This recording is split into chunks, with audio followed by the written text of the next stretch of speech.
Hey guys, hope everybody's doing okay. This is not the official press conference. I'm just giving you a couple of editorial notes. Do you have the Emmy's name? Yes, I do. I instructed everybody to come up and introduce themselves and spell their names. I believe it's Jan Gorniak, Gorniak, I believe, but she'll introduce herself and spell it. I just want to lay out what this is going to look like and give you a couple of things just so you know what's going to happen. So as you guys know, and again, this isn't part of the official press conference, but you can do whatever you want if you need a tape or whatever. But as you know, we're here to talk about the discovery of, the identification and discovery of Dr. Cunningham's body. So we're going to have 3 people address you today. The first one is going to be the Chief Fulton County Medical Examiner, Jan Gorniak. Okay, she's going to talk about the autopsy results, right?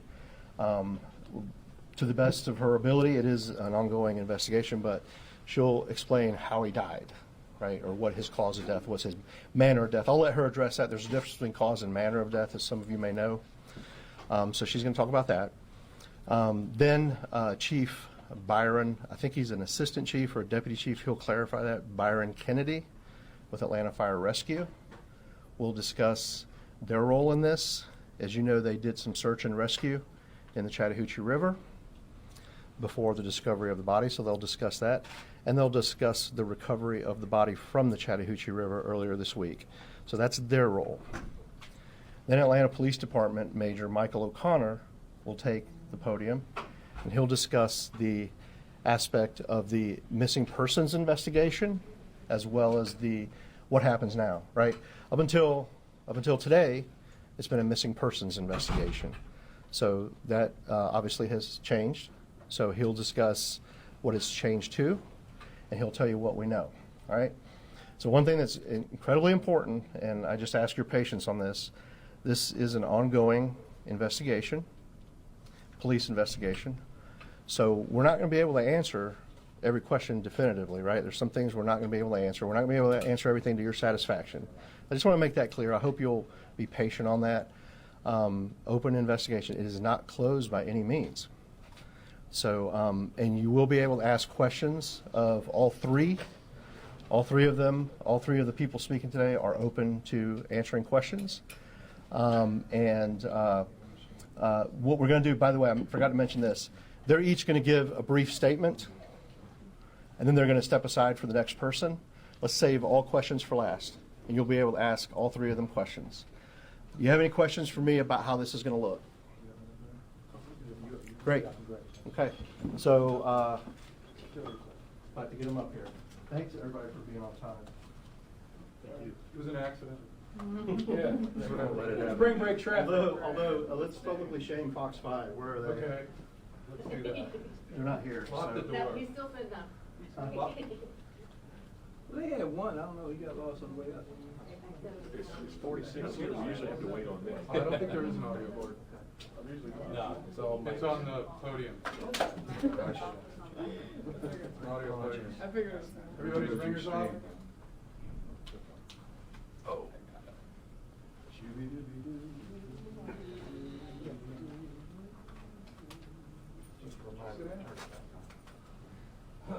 I always try to talk. I just never listen.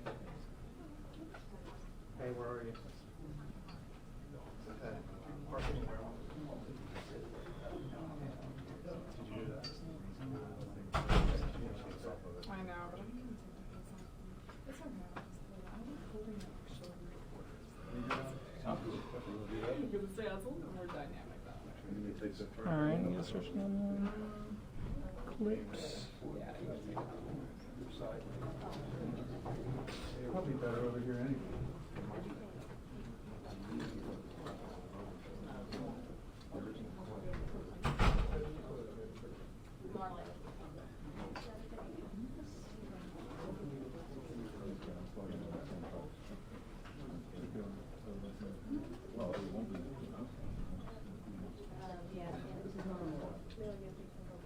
I'm getting picture all over. Yeah.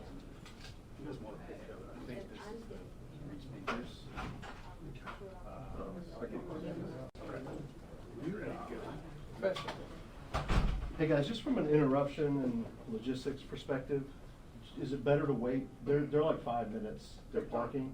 Okay. Is it gonna be more of an interruption if they try to bumble in here and set up? Who? Y'all, Fox 5. Oh, yeah. Hey, Chris Yeah. is here, he's here. Where's Jacqueline keeps calling my way up there? What's that? Okay, she's parking. Okay, so you got a camera here? Yeah, So we're good then? yeah. Okay. Tell her she can do when she gets there. All right, she keeps calling me and asking me, like, telling me she's on the way. I'll tell her when I see her. We don't need any recorders. Yeah. What are they gonna do? Good, then I'll bring everybody up. Thank you. What was the guy's name in the parking lot that needed some money for a cold beer? You better speak up next time. Yeah, that's what she's trying to deal with right now. Oh, the guy in the parking lot across the street, Yeah. yeah. I gave him $2. He ought to be pretty drunk by now. $2 from everybody. Hey, that's part of our essence, right? They tell you used to be a scam. Yeah, We got part of his I act. told, could you please do Oh, he wanted to push the bus for you. I'll hold that credit card for you. Yeah. That's why I brought all my bags. Be careful with that one, it's got my wallet in it, it's catch my paycheck.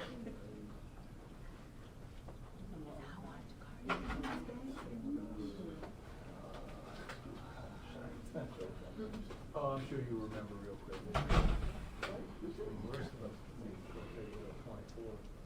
Yeah, when you change it to the format, you didn't leave it, I know, trust me. Everybody's on their way up from 3, so.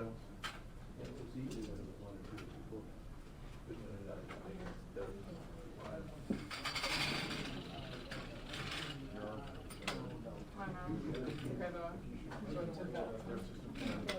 No, I would rather not. I know. I mean, for this, I would rather not. They're great to work with them. Yeah. Where's yours? Oh, that's handy. I do. 720. You're just like that. It's okay, Being raised though. by three sisters.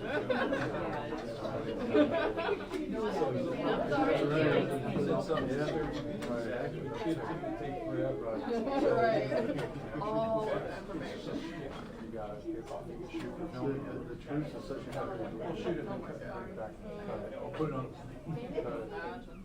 No, 'cause do you have your own like or something? Yeah.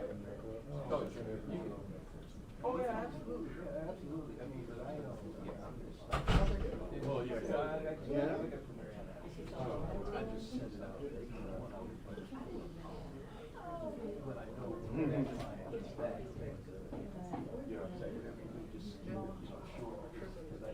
Wait for me, then sit right over there.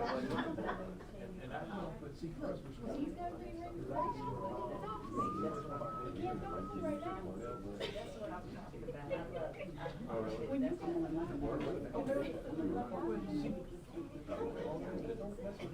Yeah, no, I'm not. Go to your router and plug into your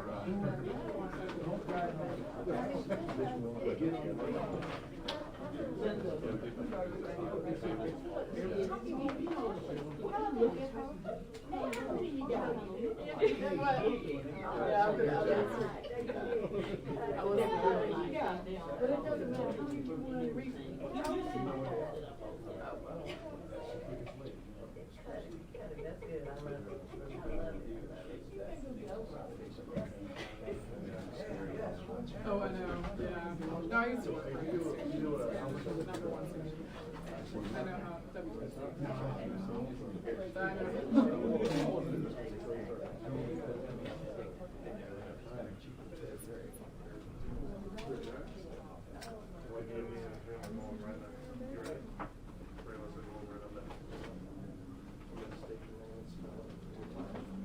before you speak.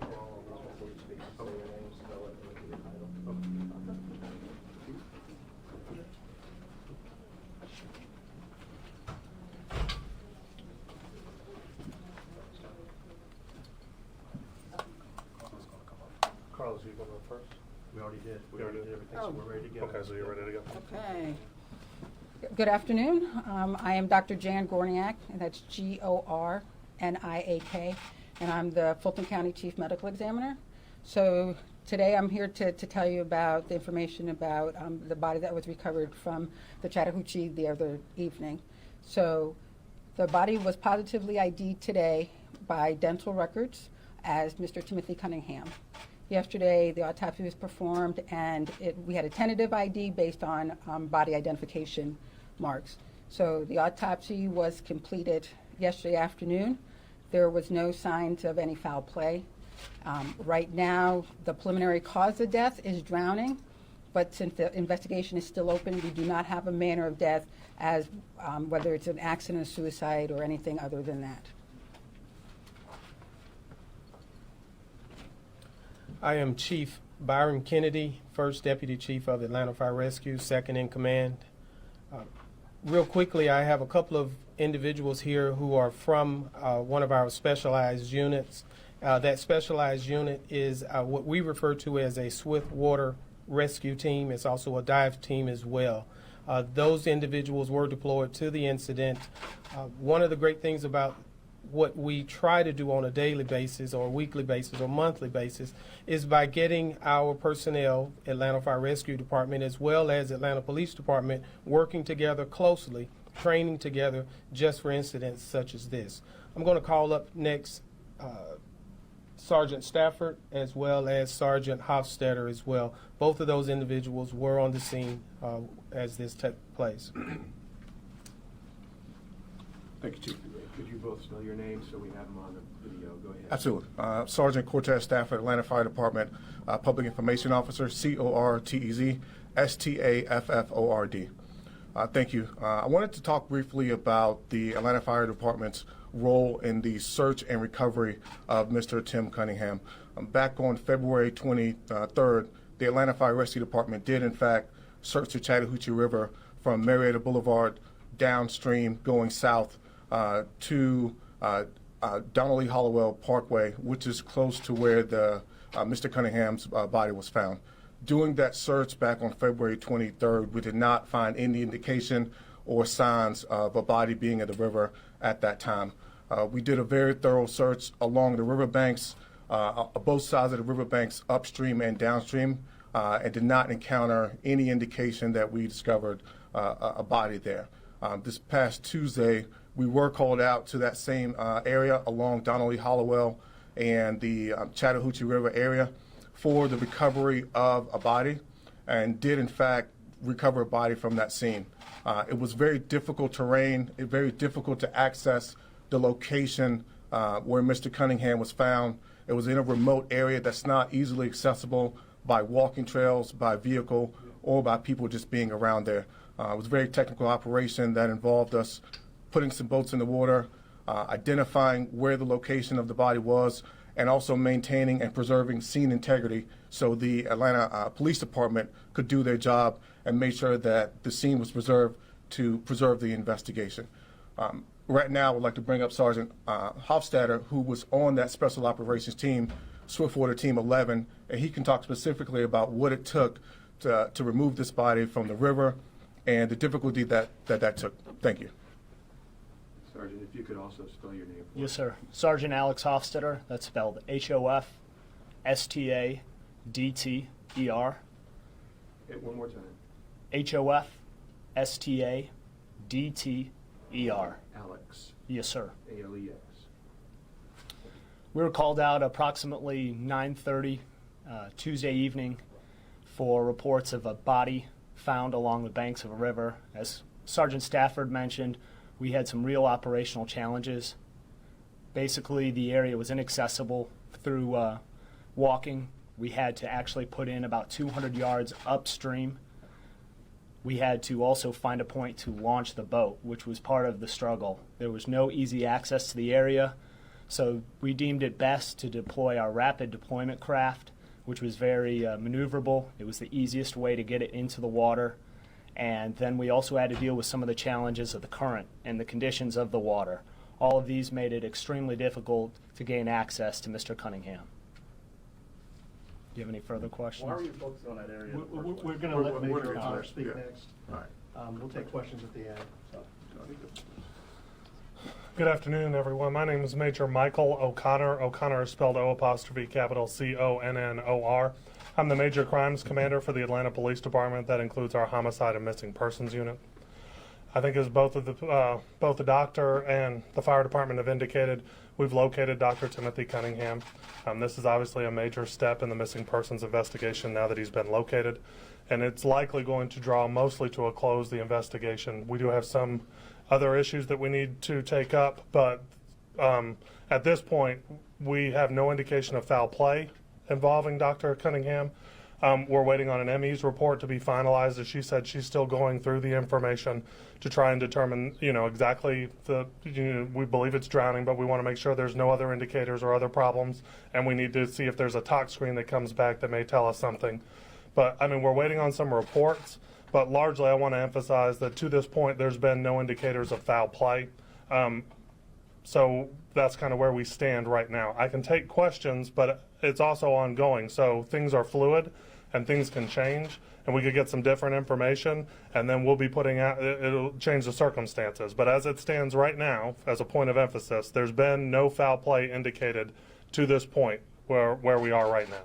So one of the things you're looking at is the relationship between his home and the river and where he might have gone in and that kind of thing? Or where are you with kind of a step-by-step scenario of what could have happened here? So the river's not that far from his home, although the exact distance I don't know. And we do know that he was a jogger, and he was wearing his favorite jogging shoes at the time that he was found. I can't tell you that he was jogging, but those things together seem to indicate that that's a possibility. What are your other factors in determining that this might not have any foul play? Well, we've been conducting an investigation since the time that we were notified that the doctor was missing. And during the course of that investigation, we've interviewed employees of the CDC, we've interviewed friends, we've interviewed family members, we've tracked his last movements. We kind of know where we last found him somewhere on videotape. So, we've talked to a lot of people, we've looked at a lot of different factors, and through all of that, we have nothing that indicates foul play to that point. And are there jogging trails along the river that he might have been jogging on? Is that one of the things you're looking at, or can you tell us about that, how he might have accessed the river? I don't think we're, barring some new information coming forward, and obviously we're checking, we'll check video, we'll check places we think he might have got access to the river, but barring new information coming forward, we may never be able to tell you how he got into the river. So we're not sure where he got into the river at or at this point. So we just don't have those answers at this time. But from an investigator standpoint, would he jog without his keys, without his wallet, without his ID, and that kind of thing?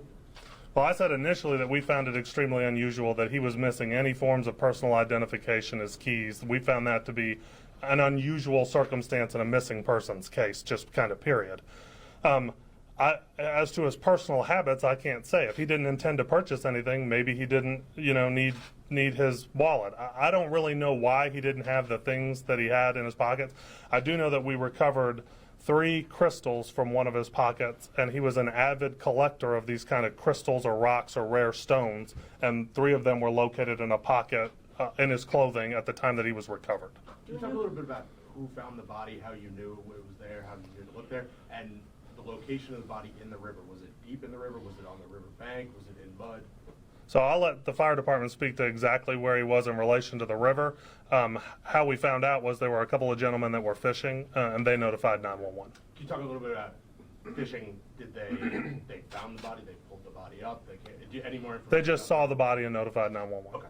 Mm-hmm. And maybe, Doctor, you can talk about, based on the remains that you found, do you have an estimate? Maybe you could step up and tell us about perhaps how long he'd been in the river, because he disappeared around February 12th. Okay, that's a great question. So based on the condition of the body, all we can say is that the condition of the body is consistent with him being gone since February 12th. We can't pinpoint it any closer than that, but the changes that we did see are consistent with him being missing since then. Any indication of how long he'd been in the river? How long the body had been in the river or submerged? That's the same answer. Okay. That was the question, right? Thank you, Doctor. Okay.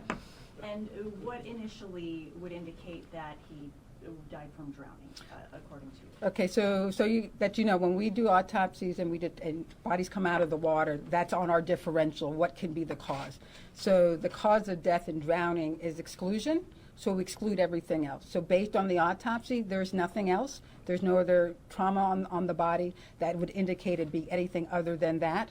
So at this time, until we finish getting our tests back and doing our other investigation, it's possible that it's probably more a drowning than anything else. You said there's no trauma, but is there any scars or anything that you've noticed on the body that maybe raise an eyebrow? No. When a body's deteriorated like that, does that add a little bit more difficulty, or do you have to then, like you said, you have additional testing? What do those additional tests go beyond what you feel is the actual cause of death to try to discover in case something else was the issue? Okay, so based on the circumstances, and like we've been saying, the investigation is ongoing, so until we have more background information, all we have is the body. So decomposed bodies are more difficult to examine, but that's our job.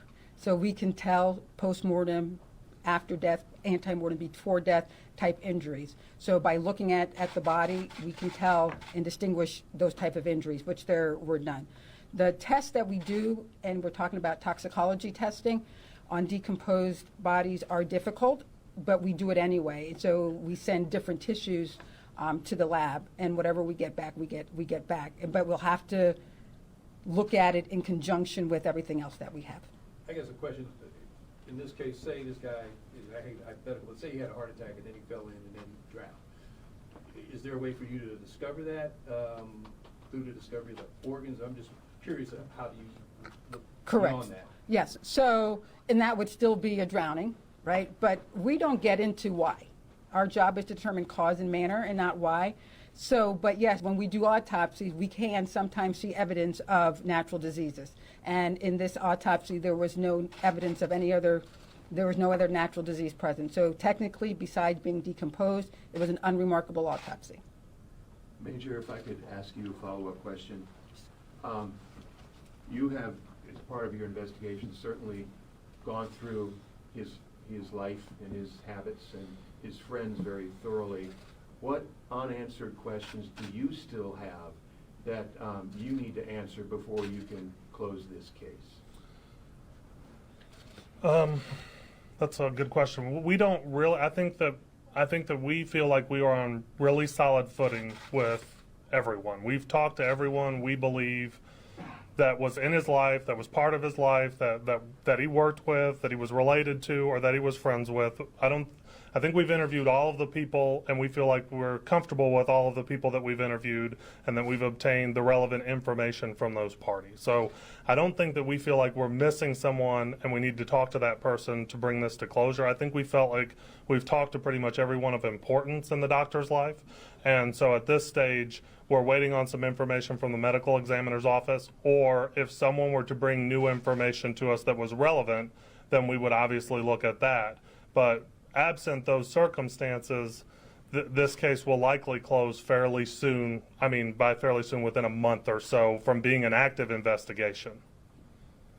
So just to be clear, you do not expect any foul plays in this matter? I want to be real careful how we talk about that. So we have no indications to this point that there is any foul play. And so far, nobody has indicated to us that there was any situation in the doctor's life that might have resulted in foul play being a contributing factor.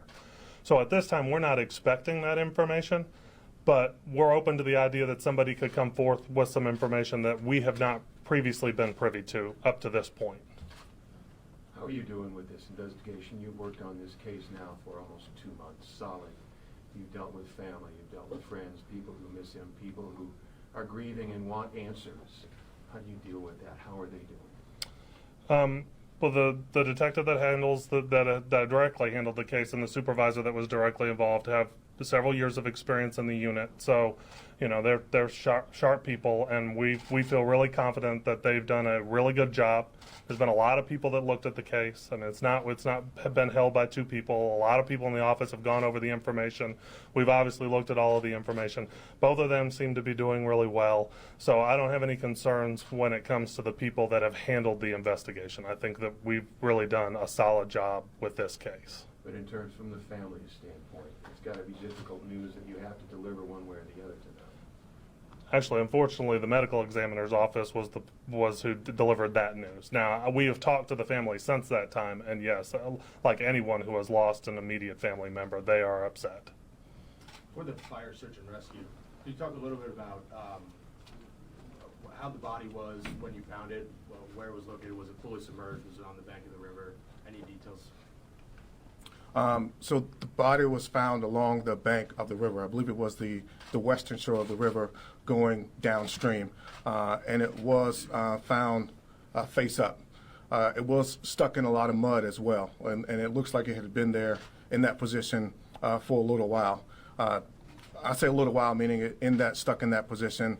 And so what happened was when we do a search along the river, and we were called out to that scene, we couldn't just go in right there along the shore. It was along the shore, and we had access along a trail to get down there, but we could not access it from the bank to recover it safely so they can continue the investigation without disturbing the body as much. So the best point of action was to go further upstream, as Sergeant Hofstadter talked about, to put the body in a bag and move it further downstream, in which case we used one of our tower trucks and a rope system to then bring the body up to the bridge so we could recover it. So is just to be it clear, accurate to when say it was that the found- body might have been there the first time you searched, but because it was remotely located, that maybe that's why you didn't see it the first time, or do you know? We don't know. When we searched the first time, there was no indication that the body was there. And in similar cases that we've seen, our guys have been out there before on different searches. This is what our unit does. They're a very specialized unit and highly trained to do this. And they did a thorough search and did not see any indication of the body being there at that time. Just because the body was not in water, it was not submerged in water, it was in mud. It was in water, but it was surrounded by mud. You know, it floats.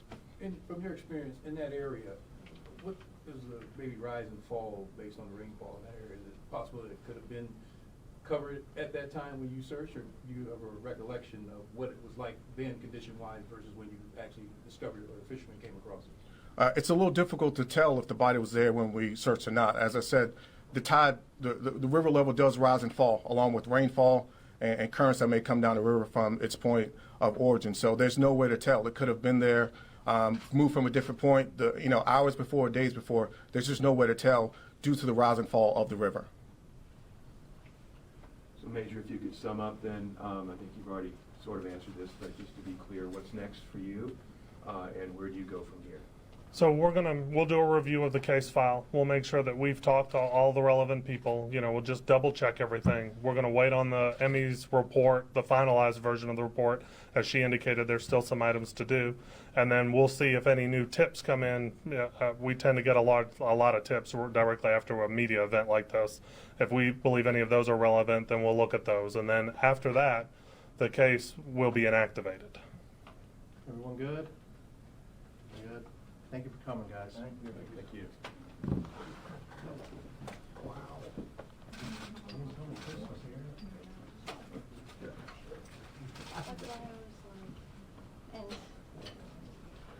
And